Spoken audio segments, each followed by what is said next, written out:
Dans une précédente vidéo, nous avions introduit la notion d'ensemble et le vocabulaire associé à ces ensembles. Nous avions vu qu'un ensemble est une collection d'objets appelés éléments.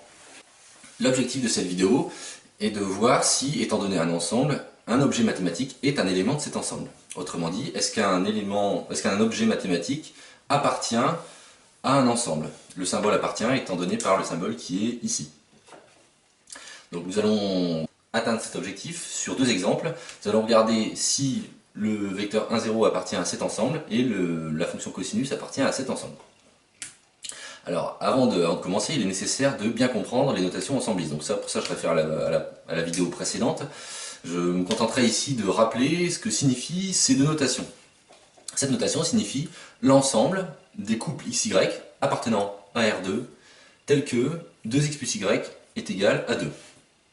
Et donc là, on demande si 1, 0 appartient à cet ensemble. Cette notation, c'est l'ensemble des fonctions appartenant aux fonctions de classe C1 de R. Les fonctions de classe C1 de R, c'est les fonctions qui sont dérivables sur R et dont la dérivée est continue sur R, telle que la dérivée de f est égale à f. Donc la question qu'on pose, c'est est-ce que cosinus appartient à cet ensemble? Alors comment faire pour vérifier si un élément appartient à un ensemble? Il s'agit de vérifier si cet élément vérifie les propriétés caractérisant cet ensemble ou non. Donc là, pour le premier exemple, la première chose à regarder, c'est est-ce que 1, 0 est un couple de R2? La réponse est clairement oui. Là, il n'y a rien à vérifier, c'est même trivial. 1, 0 est un élément de R2. La difficulté de cette question réside simplement dans la vérification de la propriété de cet ensemble. Parce que là, dans cet ensemble, il n'y a pas tous les couples de R2. Il y a les couples de R2 qui vérifient cette équation. Donc la question qu'on pose, c'est est-ce que 1, 0 vérifie cette équation? Donc est-ce que 1, 0 vérifie 2x plus y est égal à 2? Alors pour vérifier ça, il s'agit de remplacer x et y par leur valeur dans cette équation et regarder si c'est bien égal à 2. Allons-y, regardons. Qui est x dans 1, 0? X ça va être 1. Qui est y dans 1, 0? Y ça va être 0. Donc ici, on n'a que 2 fois x, c'est-à-dire 1 plus 0, est égal à 2 fois 1, c'est-à-dire 2 plus 0, c'est-à-dire 2. Comme c'est égal à 2, on a bien que 1, 0 vérifie cette propriété, donc 1, 0 appartient à E. Voilà, c'est aussi simple que ça. Il s'agit simplement de décliner les propriétés de E. Alors, j'aimerais quand même faire un parallèle important avec la vision géométrique de cet ensemble. Parce qu'il est important d'être capable de passer de la vue ensembliste à la vue géométrique et de comprendre en fait ce que c'est géométriquement que cet objet et ce que c'est que cette question notamment.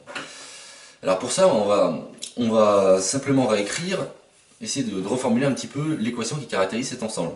Et on va constater qu'il s'agit de quelque chose que vous avez déjà vu à maintes et maintes reprises. Mais écrit d'une façon différente. 2x plus y égale 2, si on le réécrit de manière judicieuse, en passant les x de l'autre côté, on se rend compte que c'est exactement la même équation, que c'est la même chose que y est égal à moins 2x plus 2. Et qu'est-ce que c'est que l'ensemble des couples xy de R2 tel que y est égal à moins 2x plus 2? C'est exactement une droite. Deux coefficients directeurs, moins 2, d'ordonnée à l'origine, 2. Nous allons la dessiner.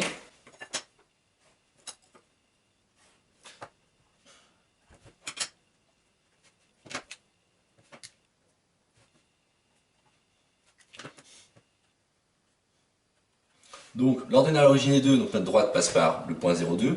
Le coefficient directeur est moins 2, c'est-à-dire que lorsqu'on avance de 1, on descend de 2. Voilà donc la droite d'équation y égale moins 2x plus 2. Donc l'ensemble des couples xy de R2 tel que moins 2x plus y égale à 2, c'est-à-dire E, c'est rien d'autre que cette droite. C'est E ça. Donc la question qui était posée, c'est est-ce que le point 1, 0 appartient à cette droite? Où est le point 1, 0? Le point 0 c'est le point d'abscisse 1 d'ordonnée 0, c'est lui. La réponse était oui. Est-ce qu'on est capable de trouver d'autres éléments de cet ensemble? Oui, par exemple le point 0,2 est un élément de cet ensemble. Le point 0,2 appartient aussi à E. Voilà. On peut en trouver toute une série. On peut en trouver qui sont également pas dans l'ensemble. Par exemple, le point 2,0 n'est pas dans l'ensemble. 2,0 d'ailleurs ne vérifie pas l'équation puisque 2 fois 2 égale 4, plus 0, c'est pas égal à 2.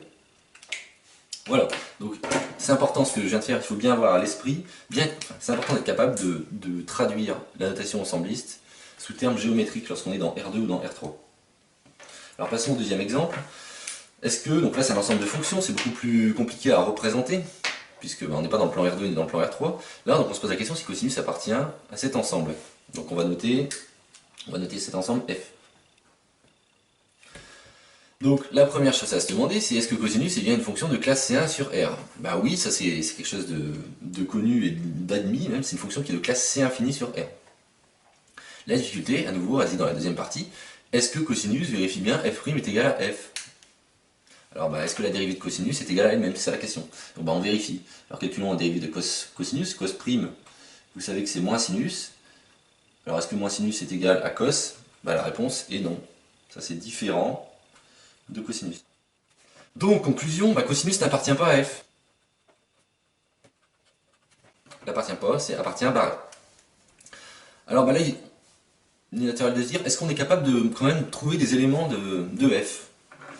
Donc pareil, on va essayer de faire du lien avec une notion qu'on connaît déjà en simplement reformulant l'ensemble. Donc ayez vraiment à l'esprit ces reformulations pour faire du lien entre les différents concepts que vous avez vus. Donc là, bah, on va simplement essayer de réécrire d'une manière différente f' égale f. f' égale f, tiens, bah, je vais pouvoir l'écrire sous la forme f' moins f égale à 0. Alors pourquoi je l'écris de cette manière-là? Parce que cette façon de l'écrire me rappelle quelque chose que je connais, qui est des équations de la forme y' moins y égale à 0. Ces deux équations sont les mêmes, c'est juste le nom de la variable qui a changé. Et on a plus l'habitude de le rencontrer sous la forme de cette forme-ci, parce qu'on associe naturellement la notation y aux équations différentielles. Donc là, y est une fonction, comme f est une fonction. Bon, bah, est-ce qu'on est capable de trouver des éléments de l'ensemble? Bah, il s'agit de trouver des éléments qui sont solutions de cette équation différentielle. Et donc là, finalement, trouver des éléments de l'ensemble revient à la vidéo, savoir résoudre une équation différentielle d'ordre 1 linéaire homogène, dont on connaît les solutions. On rappelle qu'on a tout plein. Et donc on a une infinité d'éléments dans cet ensemble, qui sont les fonctions suivantes. Ça, je réfère à la vidéo concernant les équations différentielles d'ordre 1 homogène linéaire. Voilà, les solutions sont les fonctions y qui à x associe c exponentielle de x, où c appartient à r. Il y a autant de solutions que de constantes c possibles. Pour c égale 1, on a une solution. Pour c égale 2, on a une solution. Pour c égale 3, on a une solution. Pour c égale 4, etc. etc. Voilà. Donc tous ces y là, ou tous ces f, sont des éléments de l'ensemble grand F. Vérifie, ce sont des fonctions de classe C1, parce qu'exponentielle est bien classe C1, qui vérifie la dérivée est égale à elle-même. Voilà, donc ça achève la vidéo sur comment savoir si un élément appartient à un ensemble ou pas. Dans une prochaine vidéo, nous verrons comment démontrer une inclusion d'un ensemble dans un autre. Nous verrons que c'est une conséquence directe de ce que nous venons de faire ici.